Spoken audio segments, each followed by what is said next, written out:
Matt Payton, CEO of Radiocentre. Please give Matt a very warm welcome.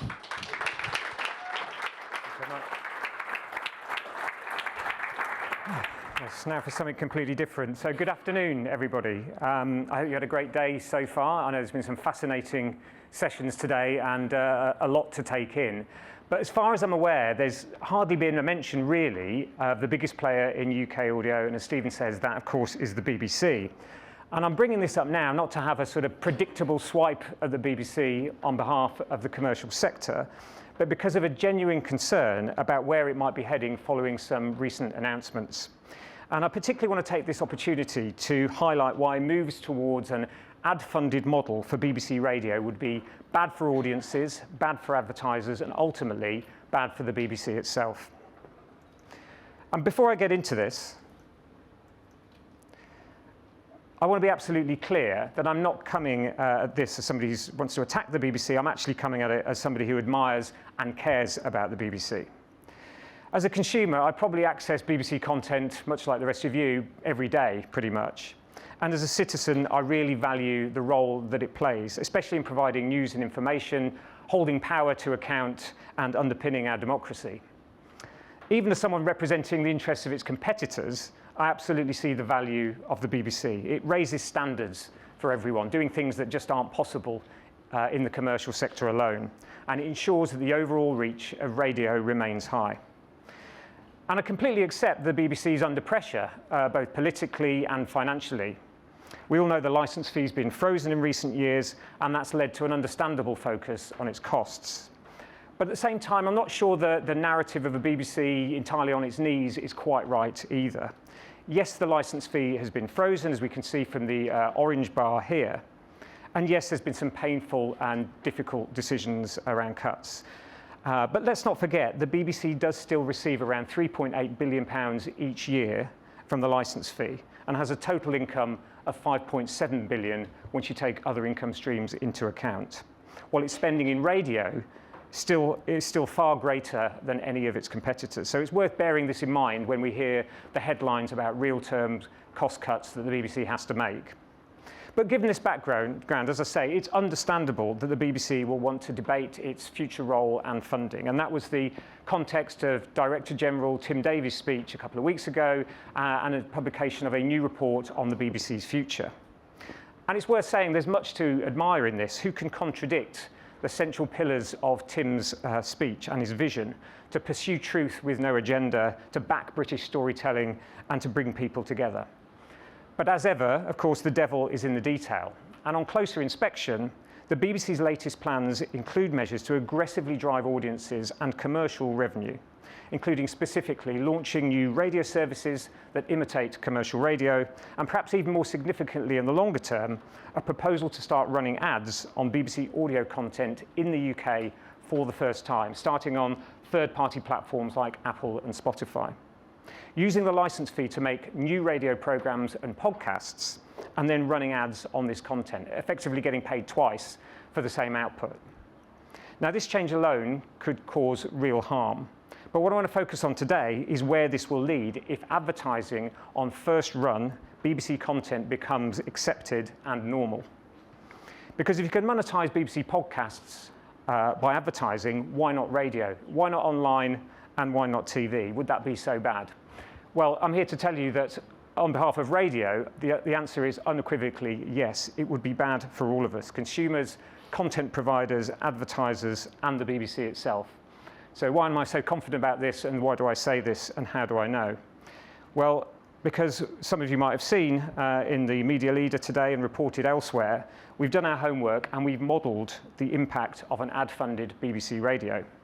In fact, we commissioned a team of leading competition economists at a firm called Compass Lexicon to carry out an independent study which was designed to feed into the government's review of BBC funding. And our start point for the economists was to take stock of total listening hours in UK radio and how that splits between commercial radio and the BBC.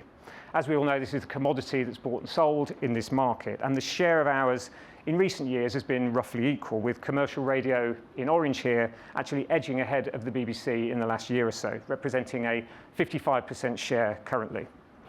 Now, of course, that's a combined figure for all commercial radio, So it masks the fact that the BBC is still the biggest single player in UK radio by some distance, accounting for 43% of listening hours on its own, followed by Global, Bauer, News Broadcasting, Communicorp, and others.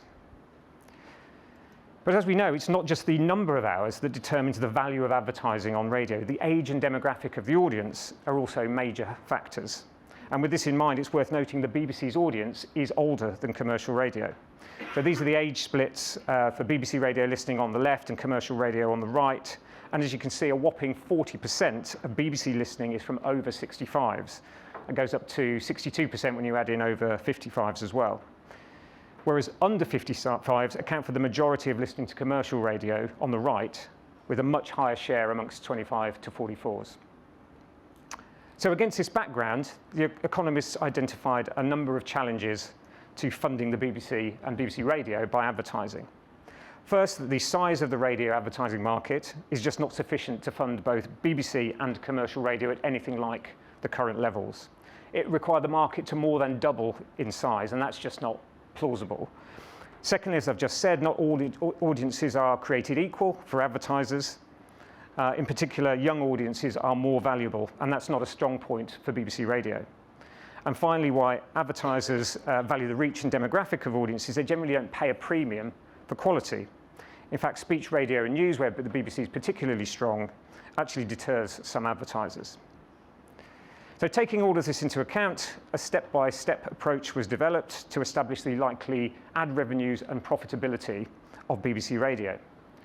So this involves firstly calculating actual commercial prices based on confidential data provided by the radio groups, then modelling these commercial prices to understand different price levels and drivers in detail, and using this to predict potential BBC prices. Then adjusting this to take into account the higher supply of advertising available under this new scenario, before using this to estimate the level of profitability for BBC radio stations based on their audience. By applying that approach, Compass Lexicon were able to estimate the impact on the BBC. And given the factors I've just highlighted, it's perhaps no surprise that advertising would not support most BBC radio stations in their current form. In fact, overall, it would mean a 63% shortfall in funds required to run BBC radio services. Now, of course, this varies by station, as you can see from this list, and Radio 2 and 6 Music at the top might just about survive and break even, assuming they're able to retain their current audience once advertising is introduced. But as you go down the list, the true impact of introducing advertising becomes clear. And this shows that all other BBC radio services would be significantly in the red. Radio 1 would need to change fundamentally, with cost reductions of around 25%, and Radio 4 would require 50% cuts. And after that, I mean, the level of cuts are so significant, between 76 and 83%, that those services just wouldn't be viable. So just to quickly visualize that in a different way, these are the main national and regional BBC radio services. The stations in the bottom box, including 39 BBC local radio services, would just not be viable. So we have to assume that they no longer exist. Radio 1 would be forced to end any expensive public service output, completely losing its distinctiveness and identity. And Radio 4 would be unrecognisable, with high public service content like news, current affairs, and drama becoming unaffordable. So in effect, those stations would also be gone, as we know them today. Which leaves us with only two services that might break even under an ad-funded model, which is not really going to be a great outcome for anyone. An ad-funded BBC would also have an inevitable impact on commercial radio, and the economists modelled this in detail too. Taking into account the elasticity of commercial revenue, given the additional supply of commercial hours that will be put into the market, unsurprisingly, this predicts a 36% drop in total commercial radio revenues very quickly after the point at which the BBC starts introducing ads. So what does that mean in practice? Well, it's a fairly disastrous scenario for commercial radio too. As I say, the financial impact would be pretty devastating, with an unprecedented drop in revenues. Loss-making commercial radio stations would be forced to close. Specialist and niche services would find it even harder to survive, narrowing choice in the process. And clearly this would have a knock-on effect on employment, while the positive economic and social impact of commercial radio would diminish. So, in conclusion, an ad-funded BBC would be bad for everyone. Most BBC services radio services would be unviable. The remaining BBC services would be weakened and pretty unrecognisable. Commercial radio would be significantly, perhaps irreparably damaged, and the choice available to listeners would be narrowed as stations disappear. While the range and choice for advertisers would also be limited, with some of the strongest elements of radio advertising being undermined, including its reach, its resonance, and its ability to target across a range of stations. While the economic and creative value of UK radio would be fatally damaged too. Now, obviously, this is only one scenario, and there's still time to step back from such a damaging approach. We just hope that government and the BBC are listening and will heed this warning, because as I said at the start, this is a dangerous road to go down and will ultimately be bad for everyone. Thank you very much for listening.